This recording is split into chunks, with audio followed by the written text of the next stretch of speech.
Tucker Carlson, debate moderator. How's that sound? Newsflash. He's already done it.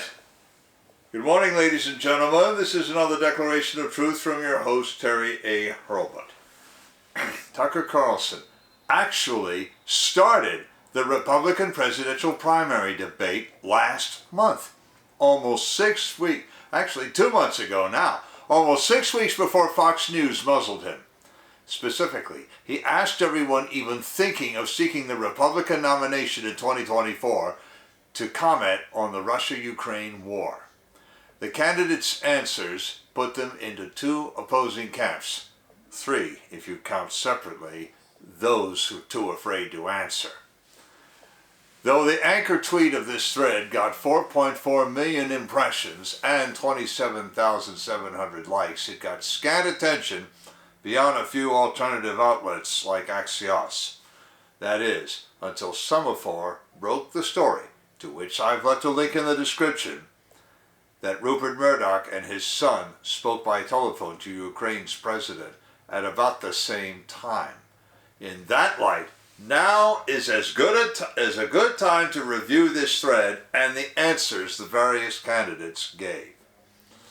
I'm going to get into how I rediscovered this thread that flew totally under the radar, mainly because somebody decided to hide it. Elon, take note. You have troublemakers at Twitter who are still shadow banning. Before I begin, I do want to shout out to the prime sponsor of this channel, which is Conservative News and Views. Link in the description. Be sure to check out the awesome CNAV Store. Scroll down near the bottom for that link. Lots of great merchandise there, especially this t-shirt that I have chosen for today, which reads, "Freedom isn't free." Now, you do see soldiers with an American flag as a backdrop, but sometimes going to an offensive war isn't the way. And the price of freedom is eternal vigilance. Now, one more thing. If you like what you're about to hear, you can like this video. You can also click the bell icon if you get a notice every time I come out with a new one. In fact, you see the new icon, the heart shape with the US dollar sign? Super thanks icon. If you really want to keep these videos coming, click that and leave me a tip. Any currency will do, as long as it's legal tender. Now, the Semafor story says very little. Beyond this, Rupert Murdoch and Volodymyr Zelensky spoke about the state of the war and the death in action of at least one Fox News correspondent last year. We do not know the date of that telephone call, but we do know that Rupert's son Lachlan had his own talk on March 15th. Now, even though Zelensky took note of this particular call with Lachlan in an aside, no one else said anything about it. That is, until two sources close to the Murdochs disclosed their calls to Semafor on Sunday night. Now, Mark Steffen at Trending Politics News picked up the story. He also picked up the apparent opposition to the war by Governor Ron DeSantis of Florida. He referenced a story originally appearing in Axios on March 14th. Axios reproduced two long-form tweets from what turned out to be the same thread. One contained Ron DeSantis' statement on the war, the other contained Donald J. Trump's statement. Axios probably intended to focus on Trump and DeSantis. They have been contending more bitterly than any other two candidates for the nomination. But in fact, Tucker Carlson had voluminous answers from more than only those two. And what those answers have to say speaks volumes. And what some of them refuse to say also speaks volumes. Tucker Carlson dropped his thread at 8:45 p.m. Eastern Time, March 13th. He asked each candidate 6 questions as follows. 1. Is opposing Russia and Ukraine of vital strategic interest to America? 2. What is our objective in Ukraine and how can we know when we have achieved it? 3. What is the limit on the amount of money and/or weapons you would be willing to send to President Zelensky? 4. Should the United States support regime change in Russia? 5. Have U.S. sanctions been effective? And 6. Does the United States face a risk of nuclear war with Russia? Before I share with you how the candidates answered those questions, I'm going to answer them. 1. No. In fact, the clearing out of biological weapons development laboratories in Ukraine serves the real, vital public interest. Those laboratories have American funding, American direction, and American staffs, or they had until Russia destroyed them. 2. The people can have no objective in Ukraine. This is not our fight, and we ought to get out and stay out. 3. We exceeded those limits long ago because the limit is 0. The war, or at least our involvement in it, must stop. S-T-O-P, stop. 4. Absolutely not. As one particular candidate says, we need regime change in the United States. Happily, we can do that with something called an election. 5. No. Sanctions have been counter-effective. Russia never needed international trade, and now they're signing trade deals with the Chinese. And 6. Yes, Russia could take out New York City, Washington, Boston, many other cities with one Poseidon missile each. Now, hold the phone. What's a Poseidon missile? Actually, it's not a missile. It is a nuclear-armed autonomous torpedo. You launch it horizontally, and it can go for over 1,000 miles, and then get airborne and strike inland. I have a link in the description to an article in Naval News that describes this weapon in greater detail. For now, let it suffice that if you thought the hunt for Red October was scary, you don't know what scary is. Surprisingly, most of those who answered the questions gave far greater thought than have several members of Congress, or so Tucker Carlson categorized them. Not all the answers fit that mold. I have links in the description to 7 tweets, the odd numbers, and then number 12, the tail tweet. First, from Donald Trump. Now, this is a long one, very long. He begins by observing that the Russians never attacked while he was president, and still mightn't have attacked had he been allowed to stay in charge. Now, his specific questions. 1. No, it's a vital interest for Europe, but not the United States. So Europe needs to pay the freight for this. 2. The objective is to secure Europe, but Europe must do far more than it is doing and give a little on trade and other concessions to America. 3. Europe must pay from now on. How much depends on how quickly Trump can go to Putin and talk about what it would take to end this. 4. Regime change in Russia? No. Regime change in the United States? Yes. By means of the next election. 5.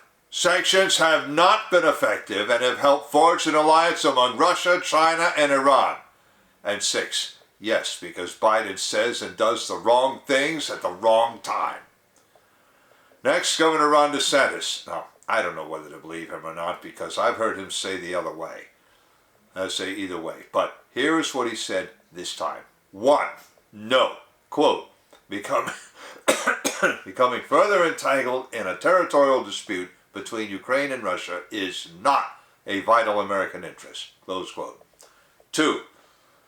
Peace is the objective, which means 3. No more weapons. Weapons only encourage Zelensky to fight on, and this war must stop. 4. No regime change. I want to quote him directly because this is very interesting. A policy of regime change in Russia, no doubt popular among the D.C. foreign policy interventionists, would greatly increase the stakes of the conflict, making the use of nuclear weapons more likely. Such a policy would neither stop the death and destruction of the war, nor produce a pro-American Madisonian constitutionalist in the Kremlin. History indicates that Putin's successor in this hypothetical would likely be even more ruthless. The cost to achieve such a dubious outcome could become astronomical. Close quote. They're very wise, if he means what he says.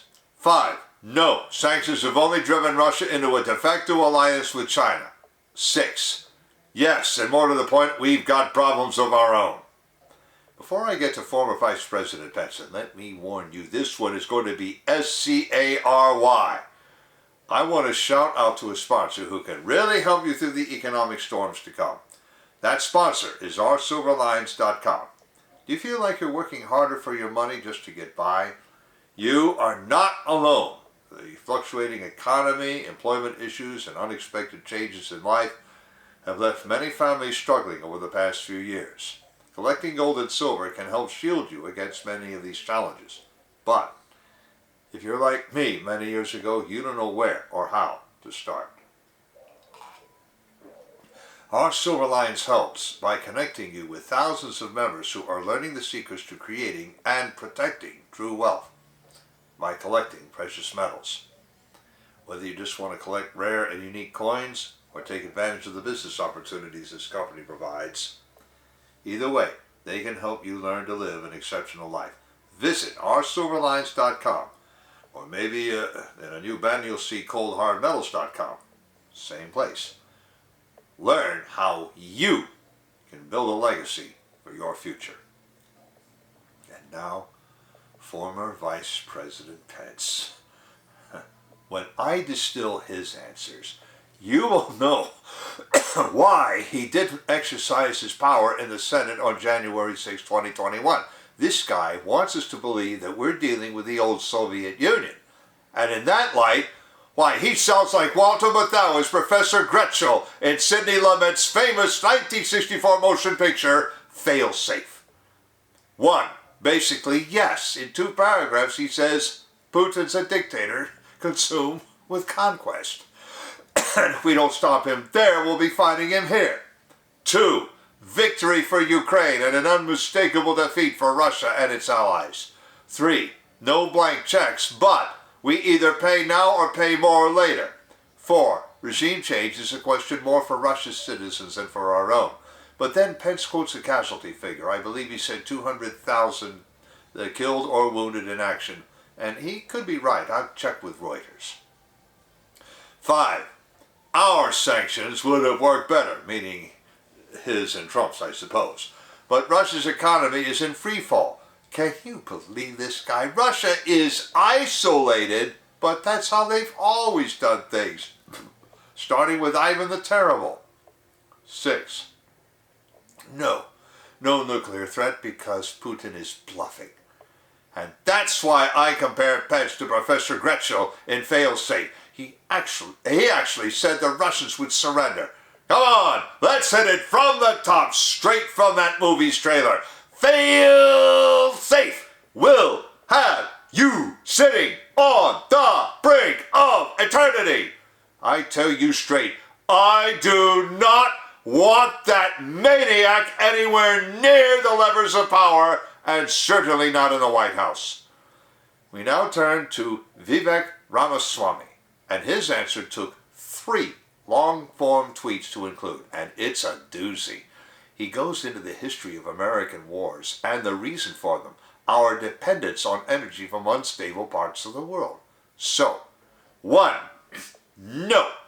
Our vital interest is our own energy independence, and the sooner we develop our own resources, the sooner we can keep to ourselves. Let Europeans guarantee European security. In short, this is not our fight. 2. Our objective is to uphold any bargains we have actually made. And here he goes into some detail. Lots of it. Interesting reading. Bottom line, we stuck by our word, but it's time to move on. Now, Ramaswamy does seem to think that Russia is weaker than everyone was led to believe. I'm not so sure.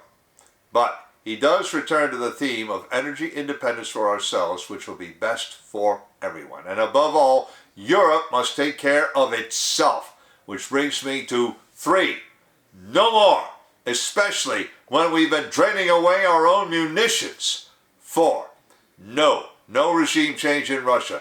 We've seen this movie before, he says, and the movie ends badly. 5. No, sanctions have not worked. 6. Yes, especially with China involved. so Ramaswamy would support what he calls full-spectrum missile defense to protect American soil. Next, Governor Kristi Noem of South Dakota, another long one, but she lays out her answers very clearly to each question. Briefly, 1. No. In fact, the real vital interest is containing China, and pushing Russia into an alliance with China was a thoroughly wrong-headed thing to do. 2. This is not our fight, and Biden shouldn't have thought he could do to Putin's Russia what Reagan did to the old Soviet Union. 3. We're over the limit right now. Stop. Especially stop supporting a regime full of nasty, venal players. 4. No. Even if successful, that would make Europe an even more dangerous place than it already is. 5. No. Russia has ridden it out, China has gotten stronger, and things in America cost more than they needed to. And 6.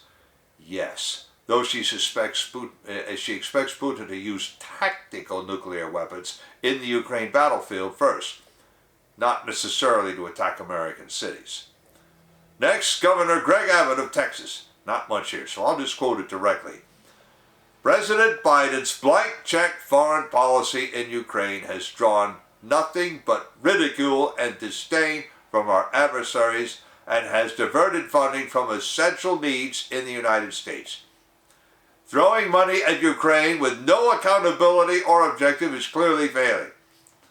Worse is that President Biden's approach to Ukraine has been at the expense of underfunding or ignoring priorities at home.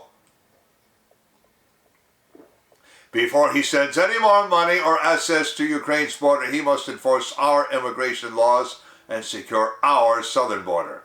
As governor of Texas, I am focused on responding to this Biden-made border crisis and delivering real results for Texans in this legislative session. Close quote. Close quote. Next, Senator Tim Scott of South Carolina. Quote, you have Americans who are frustrated because of the lack of leadership on domestic issues that only exacerbates the situation we see today in Ukraine. Here's where we need the president to lead. What is our nation's vital interest in Ukraine? And it should start with degrading the Russian military that is in our vital national interest. In addition to that, we're not going to simply degrade the Russian military. We're going to have accountability for every single dollar spent. There is no such thing as a blank check. We're going to make sure that there's accountability. And the last point I'd make on the Ukraine front is that China has chosen a side.